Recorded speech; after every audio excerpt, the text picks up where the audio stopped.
Today I'm back with another 10-minute beat making challenge, and in this challenge I'm going to do it a little bit different than in the previous ones. In the last one I started with a sample. In this case I'm going to only use instruments in Ableton Live, and I already selected the instruments I want to use. So taking some inspiration from how the Move works, where when you start up the Move it populates the 4 tracks with 4 different instruments, a drum rack and a drum kit and 3 instruments. And that's basically what I did as well. So in Ableton I prepared 4 tracks. The first one is a drum kit where I loaded up 8 different sounds. Then I loaded up a bass track, a bass instrument, an operator, an electric piano, and then a koto from Tension. So those are the 4 instruments I'm going to use for this 10-minute beat challenge. I will put on a timer on my phone, and basically, that's it. Let's see what I can make in 10 minutes. Let's go. I'll put the timer on right now. So let's start with a drum pattern. Let's make a 1-bar loop.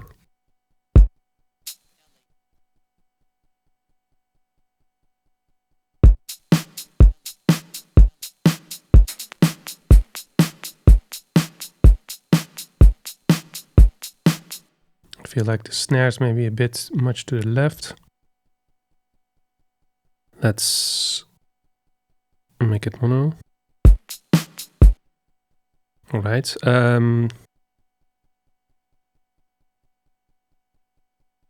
Let's continue with some chords. We're in a scale of D minor.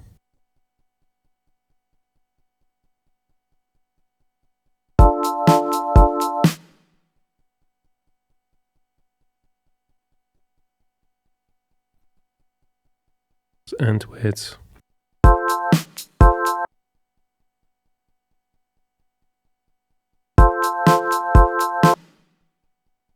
let's randomize them. Use a strum.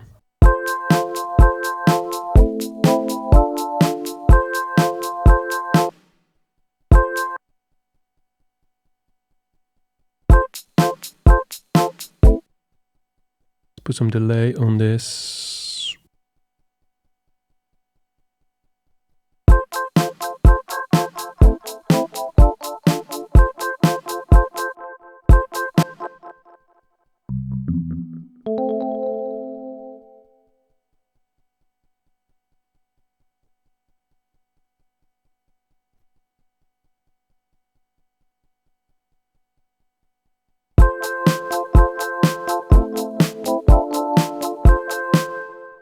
Let's add a bass that follows the same pattern. So you have F, A, D over 2 bars.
Let's use some bounce to track.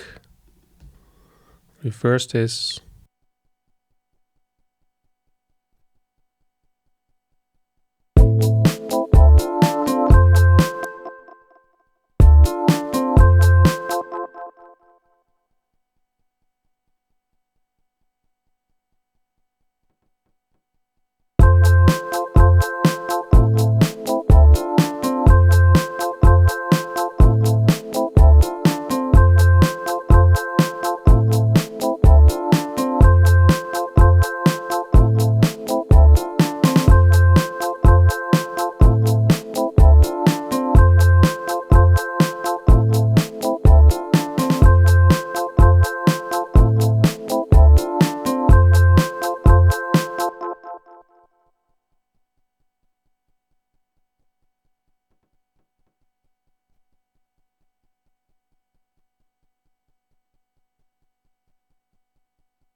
Okay, 1 minute left. What else do I want to do? Maybe something to the chords. Maybe some kind of phaser for the intro. Or a DJ filter. Let's see if I can make this.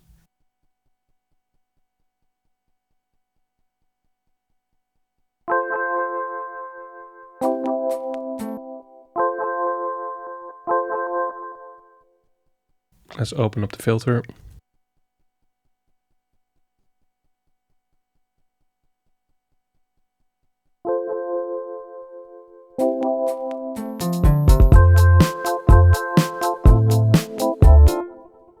Here a bit of grit on the electric piano. A bit of saturation.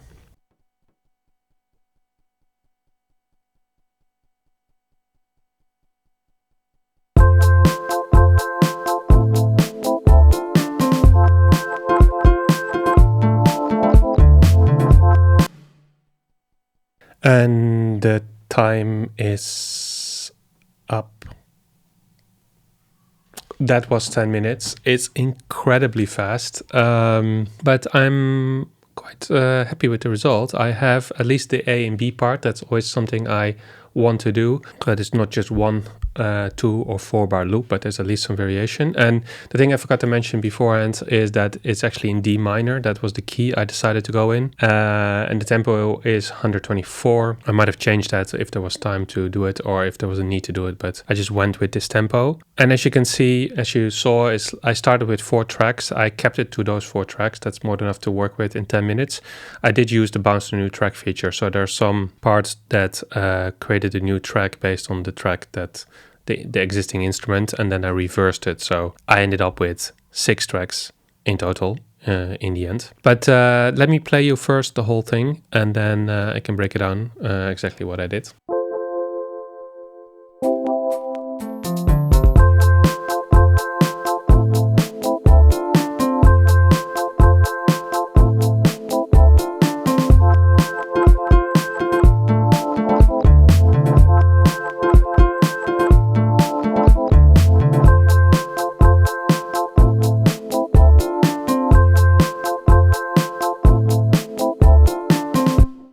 So I started with a simple drum pattern. Let me play that in isolation.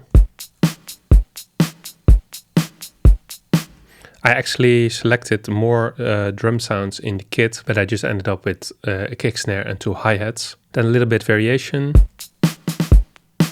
And the second part is basically, it's a double kick, but then 1 hi-hat less. And then for the intro, also, instead of a snare roll, sort of a kick roll, you can say. Then the bass is following the chords, so it's F, A, D. And the same for the second part of the bass. Less notes. And then sort of a build-up. And then, yeah, you could say the main part is the electric piano chords. They sound very bright. Also, I see now that the high notes are by far the highest velocity. I did randomize. So these kind of details, that's something I would tweak. Maybe put a filter to wall of the super high part or an EQ to kind of tweak with that. But when you only have 10 minutes, you can't be too picky with these things. So the chords are 3 chords over a 2-bar pattern. And then here I did bounce to new track, and then I reversed chord, or part of the chord actually.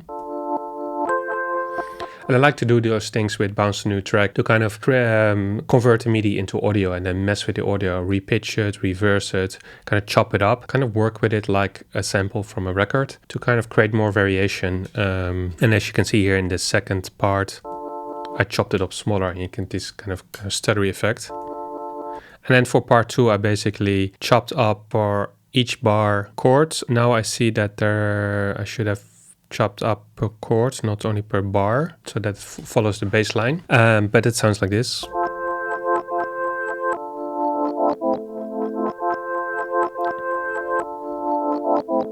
Because there's a delay on it, and then if you bounce a new track, the delay gets smashed into the audio. So that's kind of cool. The 4th track or the 4th instrument is the koto. I did a little decreasing step. So it's an A, F, D, C. So the C is the 7th. And then for the second part, more like a stuttery. And then for the intro, I also did bounce to new track, reversed it. With some redux, and especially with like the koto, for instance, I would experiment more. Now I follow the chord precisely, so I would use different notes and kind of tweak it a bit more and use some effects on it. But these kind of details you don't really have time for. I also wanted to use some automation, so I used the auto filter, the DJ mode for the beginning, for the intro. So it starts with the filter a bit closed and it kind of opens it up while you have the intro. So it sounds like this.